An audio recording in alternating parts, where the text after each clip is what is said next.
Estás escuchando la homilía del día desde Magdala, Tierra Santa.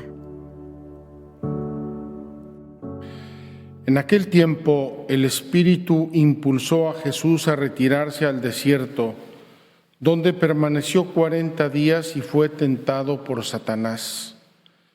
Vivió allí entre animales salvajes y los ángeles le servían.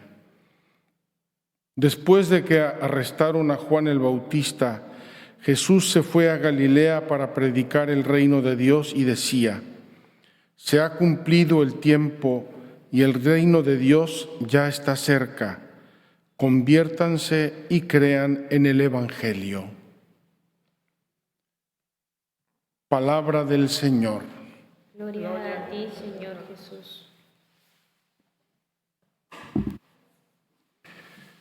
Muy queridos hermanos, la liturgia de este primer domingo de Cuaresma, que nos recuerda el Evangelio de las tentaciones que Jesús sufrió en el desierto, es, si me permiten, una historia de la salvación microscópica. Toda la historia de la salvación está de algún modo reflejada en la liturgia de hoy. Por eso es tan importante y por eso en los 3 ciclos que tiene la liturgia dominical A, B y C, en los 3 ciclos hoy se recuerda el Evangelio de las tentaciones de Jesús en el desierto. El ciclo A nos trae el Evangelio de Mateo. Hoy es el ciclo B, San Marcos, el año próximo ciclo C, San Lucas. Vamos a decir cuál es el tema. El tema es la lucha entre el bien y el mal. Y esta es la historia de la salvación. Nosotros sabemos que el mal ha sido derrotado en la pasión, muerte y resurrección de Cristo. Eso nos tiene que llenar de santa confianza, de alegría y de esperanza inquebrantable.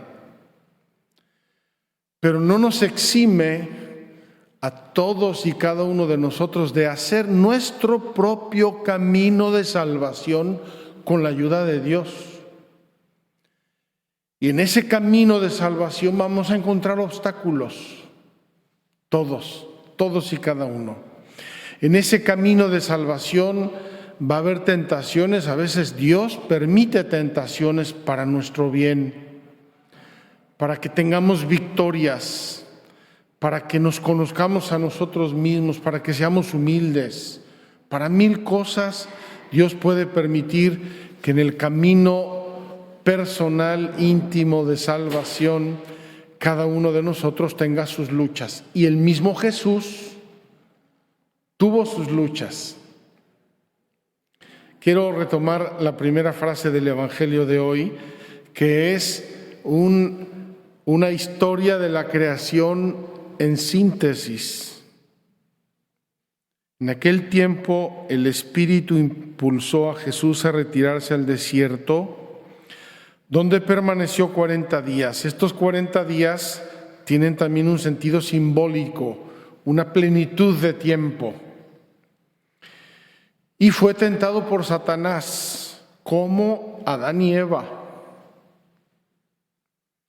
Vivió allí entre animales salvajes, como vivían Adán y Eva en el Génesis, con toda la creación a su servicio. Y los ángeles le servían, como servían al hombre y a la mujer en el paraíso terrenal. Es una historia del Génesis en síntesis. Dije al inicio microscópico, a lo mejor debí decir miniatura. Si no, necesitamos un microscopio, en miniatura, en chiquito. Entonces, queridos hermanos, la historia de la salvación, repito, es la historia de la lucha entre el bien y el mal. Dios, el plan de Dios, la creación de Dios, el diseño de Dios, que es un diseño de amor, de santidad, de bien, de justicia, de gozo, de felicidad, y el demonio, que es una criatura rebelada contra Dios y que tiene mucho poder y que nos está fastidiando y nos está tentando. ¿Hasta qué punto? Hasta el punto de atreverse a tentar al mismísimo Hijo de Dios. La primera lectura nos recuerda una de las luchas tremendas entre el bien y el mal, donde el mal parecía vencer. Todos esos seres humanos, estamos en el libro del Génesis, capítulo 9, que se rebelaron contra Dios, que se perdieron en el pecado, que se olvidaron completamente del plan de Dios, y Dios quiere rescatar a la humanidad a través del único justo que encuentra, Noé y su familia. ¿Y cómo lo rescata? Lo rescata a través de un hecho real y simbólico también, el diluvio. Y cuando Dios permite el diluvio, con esa historia tal como la conocemos, Dios dice: no voy a volver a hacer esto. Ya lo hice una vez, quede allí como admonición para todos los seres humanos, no lo voy a volver a hacer. Y nos da un símbolo de esa alianza, el arco iris. Qué hermoso, ojalá que lo viéramos con estos ojos bíblicos. El arco iris, ese arco que aparece y desaparece en el cielo, bellísimo, tan significativo, y que es un símbolo de la alianza de Dios, del compromiso de Dios de no volver a destruir a la humanidad. Él va a buscar otros caminos, pero no esa destrucción que permitió con el diluvio.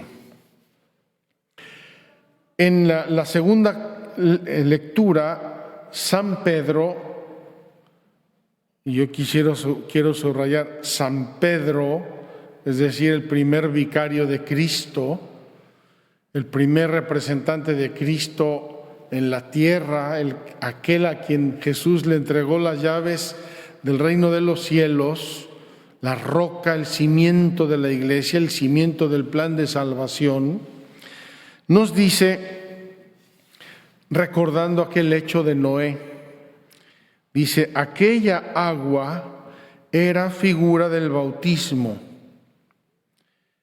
que ahora los salva a ustedes y que no consiste en quitar la inmundicia corporal. En aquel tiempo el bautismo era una inmersión en un río, en un lago, en un sitio. Recordemos el bautismo de Jesús en el Jordán y el bautismo que Juan practicaba en el Jordán y que después Felipe hizo con el eunuco en una laguna que se encontraron. No consiste en quitar una inmundicia corporal. No me estoy lavando, no me estoy duchando con el bautismo, sino en el compromiso de vivir con una buena conciencia ante Dios. Por la resurrección de Cristo Jesús, Señor nuestro, que subió al cielo y está a la derecha de Dios, a quien están sometidos los ángeles, las potestades y las virtudes. Fíjense la belleza de lo que está diciendo aquí San Pedro. Ese símbolo del agua del diluvio que purifica el pecado y el mal es una anticipación del símbolo y el significado de su bautismo. Y dice San Pedro, aquella agua figura del bautismo que ahora los salva a ustedes. Ese bautismo que tengo dentro de mi corazón y que actúa como mi poder, mi aliado en la lucha contra el mal. ¿Y cuál es el poder de este aliado que tengo dentro? Que es Dios, es el Espíritu Santo, es la inhabitación de la Santísima Trinidad en mi corazón. El poder está en la resurrección, muerte, y resurrección, y en el hecho de que Jesús está sentado a la derecha de Dios, es decir, está sentado en el poder sobre toda la creación, a quien están sometidos los ángeles, las potestades y las virtudes.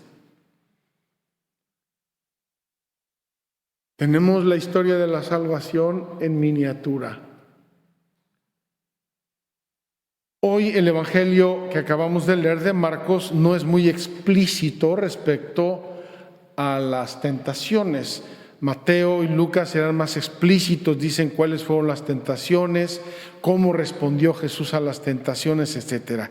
Y yo solamente quiero decir 2 o 3 frases, 2 o 3 lecciones del Evangelio de Jesús tentado en el desierto. Primero, en la oración. La lucha entre el bien y el mal, nosotros seres humanos, redimidos por Cristo, santificados por nuestro bautismo, la tenemos que vivir en la oración.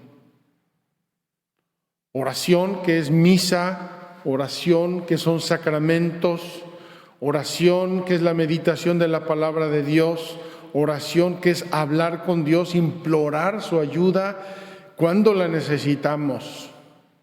Oración. El ambiente es siempre y solo la oración.